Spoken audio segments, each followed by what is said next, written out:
ছোট করে জানতে চাই যে আসলে বৃষ্টির সময় আমাদেরকে একটা দোয়ার কথা বলবেন, যে দোয়াটা পড়লে আমরাও আসলে আল্লাহকে দোয়া করতে পারি। হ্যাঁ, রাসূল আকরাম সাল্লাল্লাহু আলাইহি ওয়াসাল্লাম বৃষ্টির সূচনা তো হয় প্রচণ্ড বায়ু বাতাস থেকে। তো ঝড় তুফান যখন শুরু হয়ে যেত তখন রাসূল আকরাম সাল্লাল্লাহু আলাইহি ওয়াসাল্লাম এই বায়ু এর অকল্যাণ থেকে দোয়া চাইতেন আল্লাহর কাছে। আল্লাহুম্মা ইন্নী আসআলুকা খায়রাহা ওয়া খায়রা মা উরসিলাত বিহি, আল্লাহুম্মা ইন্নী আসআলুকা খায়রাহা ওয়া খায়রা মা উরসিলাত বিহি ওয়া আউযু বিকা মিন শাররিহা ওয়া শাররি মা উরসিলাত বিহি। যে আল্লাহুম্মা ইন্নী আসআলুকা খায়রাহা ওয়া খায়রা মা ফিহা ওয়া খায়রি মা উরসিলাত বিহি, যে এই বাতাসের কল্যাণ চাচ্ছি, এর মধ্যে থাকা কল্যাণ চাচ্ছি, এবং যে কল্যাণ দিয়ে তাকে পাঠানো হয়েছে সেই কল্যাণ আমি চাচ্ছি।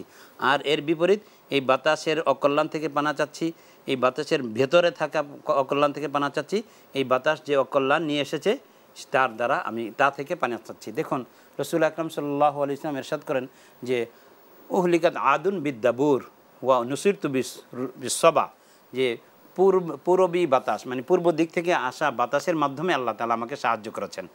ওই যে খন্দকের যুদ্ধে কাফেররা আসলো, তাদের খাবার দাবার সব একেবারে উল্টে গিয়ে একেবারে ধুলায় মলিন হয়ে গিয়েছিল, বালু ঢুকে গিয়েছিল। তো নবীজি বলেন যে আমাকে আল্লাহ তাআলা পূর্ব দিক থেকে আসা বাতাস দিয়ে সাহায্য করেছেন।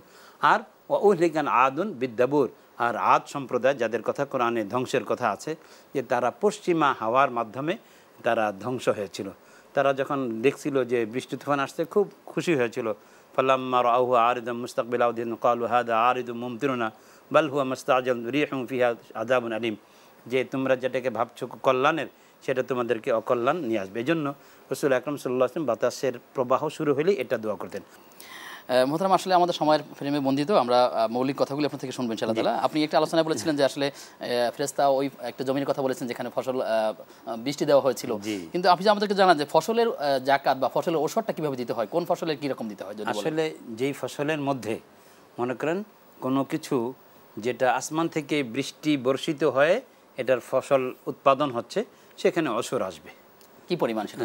অসর মানে হলো 10 ভাগের এক, ফসলের 10 ভাগের 1 ভাগ। আবার এটাও মনে রাখতে হবে, যখন কারো উৎপাদিত জমিনের ফসলের মধ্যে ওসর আসলো বা 10 ভাগের 1 ভাগ দিতে হচ্ছে, সেখানে কিন্তু আর জাকাত আসবে না। আচ্ছা, ওসর এবং জাকাত দুইটা একসঙ্গে হয় না। আল্লাহ তো একভাবে তার থেকে নিলেনি, সুতরাং ওই ব্যক্তিকে আবার এক মুরগি তো দুইবার, যদি কেউ সে ওসর দেয় তাহলে সে জাকাতের ওই অংশটা জাকাত থেকে আওতা মুক্ত থাকবে।